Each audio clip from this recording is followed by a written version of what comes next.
What happens to the human body when atmospheric pressure drops from 9 to 1 in less than a second? The blood boils instantly inside the veins.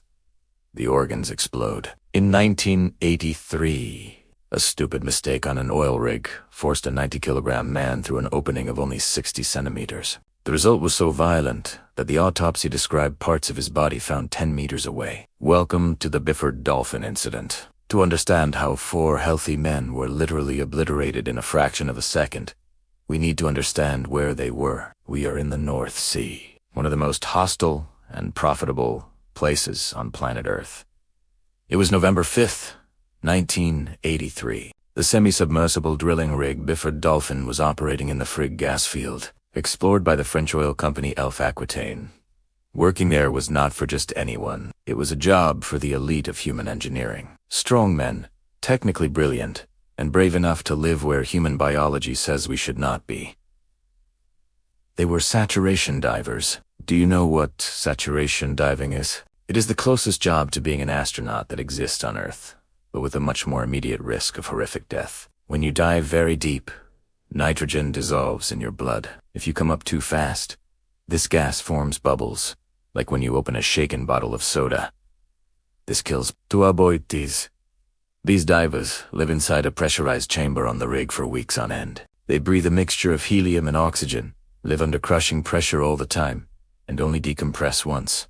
At the end of the contract, for weeks, their bodies are saturated with gas. They are human time bombs, totally dependent on the integrity of a metal can to keep them whole. On that fateful day, 4 divers were returning from a work shift at the bottom of the sea. PJ, René Bergersen, Charles Hellevick, Edmund Lehman, and Raymond Miller. They were experienced men. They had just spent hours in the freezing darkness of the ocean, making repairs to the submerged structure. They went up in the diving bell, which is basically a pressurized elevator that brings them from the seabed to the surface of the rig. But here is the crucial detail. Even though they were on the surface, inside the bell, they were still under the pressure of the seabed, which was 9 atmospheres. 9 times the pressure you are feeling right now. If the door opened there, they would die. The procedure was routine but extremely delicate. The diving bell needed to be docked to the decompression chamber where they lived. Imagine 2 spaceships. Connecting in space, you need a perfect seal. The bell connects to a transfer tunnel. The divers leave the bell, enter the tunnel, and then pass into the pressurized living room. 2 assistants, called tenders, were outside on the rig deck, operating the clamps and locking mechanisms. William Cramond and Martin Saunders, they were the guardians of those men's lives. They controlled the doors between deadly pressure and safe atmosphere. It was 4 in the morning. Fatigue is safety's greatest enemy. The divers had completed the transfer. They left the bell, crawled through the tunnel, and were already inside the living chamber. The first 2 divers, Björn and Trolls, were already settling in. The other 2, Edmund and Raymond, were right behind. The next step would be to close the living chamber door, isolating them in safety, to then depressurize the tunnel and release the diving bell for the next use. It is a logical sequence. Close the inner door, relieve the middle pressure, release the outer door. Simple, mechanical, repetitive. But something happened out of order. No one knows exactly why, to this day. Maybe a misunderstood noise, maybe a wrong hand signal, or maybe just the mental fatigue of a dawn shift. The assistant outside, William Cramond, made a fatal mistake. Before the inner chamber door was sealed and locked, he released the clamp that held the diving bell to the tunnel. Physics does not forgive. Physics does not wait. The moment the clamp was released, the pressure of 9 atmospheres inside the chamber found an escape route to the pressure of 1 atmosphere outside. It was not a leak. It was not a hiss. It was an explosion of compressed air with the force of a stick of dynamite. The diving bell was thrown far away, and the transfer tunnel, where the divers were close by, instantly turned into an air cannon. The air inside the chamber, charged with the force of 9 atmospheres, wanted to get out, and there was only a small opening for it to exit. The half-open door of the tunnel, which was 60 centimeters in diameter, The problem is that there was a human being in the path of that opening. Troll's Hellevic diver number 4 was near the door. What happened to his body in the next milliseconds defies traditional medical understanding. There was no time for pain. There was no time for the brain to process what was happening. The pressure change was so violent and immediate that the water and gas in the diver's blood did not have time to react normally. The air expanded with catastrophic violence. Subscribe to the channel if you have the guts to know the forensic details of what happened next. In the next chapter, we will analyze the most disturbing autopsy report in the history of industrial medicine. We will explain how their blood literally boiled and how a human body was dismantled by pure physics. Science can be fascinating, but sometimes it is a horror movie. What the medical team found on the deck of the Byford Dolphin were not just bodies. They were the brutal consequences of a law of physics taken to the extreme. When the pressure dropped from 9 atmospheres to 1 in a fraction of a second, the diver's body fluids reached the instant boiling point. The dissolved nitrogen in the blood did not form small bubbles. It exploded into billions of microbubbles. Their blood literally boiled in their veins, stopping circulation and causing instant brain death. In a way, it was a mercy. They died before the nerves could send the pain signal to the brain. But the fate of diver number 4, Troll's Hellevic, was much worse. He was in the path of that slightly open door. When the air escaped to the force of a supersonic explosion, his body was sucked through the crack. The opening was only 60 centimeters in diameter.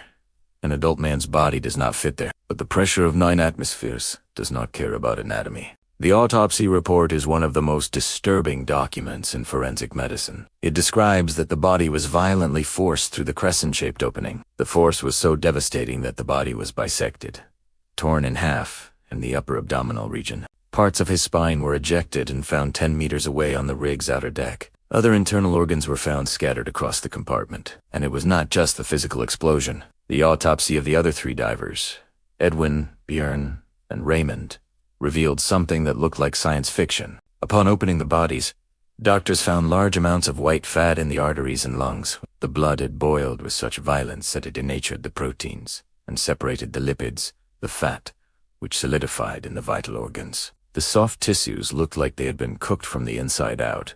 The eyes were opaque, full of gas bubbles. It was explosive decompression in its rawest and most terrifying form. The coroner concluded that no human being, in all of history, had died that way before. They did not just die. Their biology was deconstructed at a cellular level in less than a second. After cleaning up the blood and debris, the second phase of the tragedy began. The search for culprits. And as almost always happens in major industrial disasters, the rope snapped on the weakest side. The initial investigation pointed the finger directly at William Craymond, the assistant who opened the clamp. He survived the explosion, but was severely injured. The official report said, human error.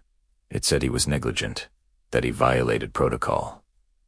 Imagine living with that. Imagine being the man accused of killing 4 co-workers, 4 friends, because of an attention error. The company and the Norwegian authorities washed their hands. Our equipment is safe, they said. It was the operator who failed. The divers' families received pitiful compensation. The case was closed, filed as a workplace accident caused by employee incompetence. But there was a problem. The surviving divers and safety experts knew that was a lie. They knew that locking system was flawed. There was no mechanical safety lock, no fail-safe device that prevented the clamp from opening while there was internal pressure. It was a stupid, dangerous, and cheap design that relied 100% on human infallibility during dawn shifts. For years, the families fought. They did not just want money. They wanted the truth. They wanted the world to know that their husbands and fathers did not die because of a distracted colleague, but because of criminal corporate negligence that saved money on safety equipment. It was a David versus Goliath battle, facing oil giants and the Norwegian government itself. It took 26 years. 26 years for the truth about the Byford Dolphin to be officially recognized. In 2009, after new investigations and pressure from divers' unions, the conclusion changed. The final report admitted the equipment was defective. Basic safety mechanisms were missing that were already standard in other industries. William Craymond, the man who carried the world's guilt on his back, was finally morally exonerated. He was not a negligent killer. He was just another victim of a poorly designed system. The Norwegian government paid millions in compensation to the families, admitting it failed to supervise the rig's safety. But money does not bring back a father who was disintegrated. Money does not erase the image of closed coffins, because there were no whole bodies to be mourned. The Byford Dolphin incident changed the rules of the game. Today, every decompression chamber in the world has redundant safety locks. There are sensors, alarms, and physical blocks that make it impossible to open a pressurized door, even if the operator tries. These rules were written with the blood of Truls, Björn, Edmund, and Raymond. The brutal lesson of this story is that, in the high-risk industry, safety rules are almost never preventive. They are reactive. Someone needs to die, and die in an ugly way, for a company to spend money installing a safety lock. If you work in a dangerous environment, or if you know someone who does, remember the Byford Dolphin. Pressure does not forgive. Physics does not negotiate, and safety should never depend only on the memory of a tired man at 4 in the morning.